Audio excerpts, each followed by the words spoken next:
N'oublie pas, oh non, pas les faux pas. N'oublie pas les premiers pas vers la liberté. N'oublie pas, oh non, pas les faux pas vers la liberté. Il est le premier conclut la... Pour l'applaudir, M. Jean-Gaspard Nkoutou Aïe. Merci Nazer. Bonjour à tous. Merci d'être là pour que nous puissions avoir cet échange. La dernière fois, enfin même pas, à la première causerie que nous avons tenue à Sisiba, je pense qu'il y a une question qui m'a été posée par un jeune, qui était de dire qu'est-ce qui m'a amené à m'engager en politique. Et je pense que c'est une question qui est importante et sur laquelle on doit pouvoir s'exprimer quand on se présente à ses concitoyens. Parce qu'à la fin, moi, quand j'y ai réfléchi, oui, c'est l'histoire de notre vie. L'histoire de notre vie. Qu'est-ce qui fait qu'à un moment donné, au fond, on renonce à un métier. Parce que s'engager en politique, ce n'est pas un métier. Un médecin va renoncer à son cabinet de médecin, un enseignant à son enseignement, pour dire « je vais m'intéresser de ce qui nous concerne nous tous ». Moi, ce qui m'y a emmené, personnellement, oui, c'est l'histoire de ma propre vie. Où, très tôt, j'ai eu le sentiment que j'avais beaucoup reçu de notre pays. Et donc, j'avais beaucoup reçu de nous tous. Et que autant un enfant, quand ses parents se sont bien occupés de lui, commence très tôt à rêver de pouvoir lui aussi, à son tour, s'occuper de ses parents. Autant le jeune Gabonais que j'étais, assez tôt, j'ai pensé que dans ce pays, si chaque enfant avait son père et sa mère, ou s'il ne les avait pas, il y avait plus large que cela pour s'occuper de lui, c'était le pays qui devait s'occuper de chaque enfant. Et que nous devions veiller à ce que notre pays fasse en sorte que chaque enfant qui naisse, quelle que soit la condition de ses parents, puisse aller à l'école, puisse se soigner, puisse donc se former, puisse trouver un travail, puisse trouver une parcelle de terre pour construire une maison. Et je pense que notre pays a les moyens de nous l'offrir et de l'offrir à chacun de ses enfants.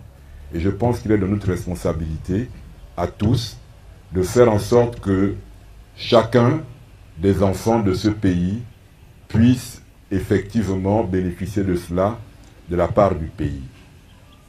C'est cela qui a donné sens à mon engagement politique. Notre pays ne va pas bien parce que notre pays est mal gouverné. Moi, je le prétends, je le dis, c'est mon point de vue. Il est gouverné par des compatriotes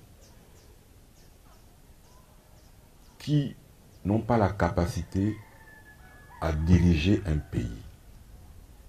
Parce que pour être en capacité de diriger un pays, pour être capable de diriger un pays, il faut d'abord que vous ayez été désigné par les gens de ce pays. Si vos compatriotes ne vous ont pas désigné pour les diriger, ni eux, ni vous ne pourrez accepter qu'ils dirigent le pays. Nous ne sommes pas d'accord majoritairement au Gabon pour que ce soit ces compatriotes-là qui dirigent notre pays. La question nous a été posée maintes fois. Elle nous a été posée pour la dernière fois en 2016 et nous avons clairement dit que nous ne voulons pas que ce soit eux qui dirigent le pays. Nous ne le voulons pas parce que nous ne les sentons pas capables de diriger notre pays. Nous ne le voulons pas parce que notre pays peut nous offrir mieux qu'eux pour être dirigés. Ils ne sont pas en capacité de diriger notre pays parce que, malgré qu'ils se soient imposés par la force à la tête de notre pays, quand on voit ce qu'ils font au quotidien de notre pays, on se demande même si quelque part ils n'en veulent pas à notre pays. On se demande à un moment donné, qu'est-ce qu'on leur a fait pour qu'ils fassent ça à leur propre pays? Et un pays ne peut pas évoluer s'il est dirigé par des gens qui ont cette nature-là. Parce que ça devient quasiment une question de nature. L'opposition, le camp auquel il appartient, doit avoir la majorité des 143 députés quand ils iront à l'Assemblée. Ça veut dire que de la même manière que le député de l'opposition à Akanda, 2e arrondissement, doit être désigné, peu importe son nom, il doit être celui de notre camp. De la même manière, au 1er arrondissement d'Akanda, le député de notre camp doit être désigné. Nous devons donc d'abord déterminer dans le pays, parce que nous savons que dans ce pays, nous avons la majorité. Nous devrons savoir nous-mêmes déterminer les candidats de notre camp qui se présenteront devant nous.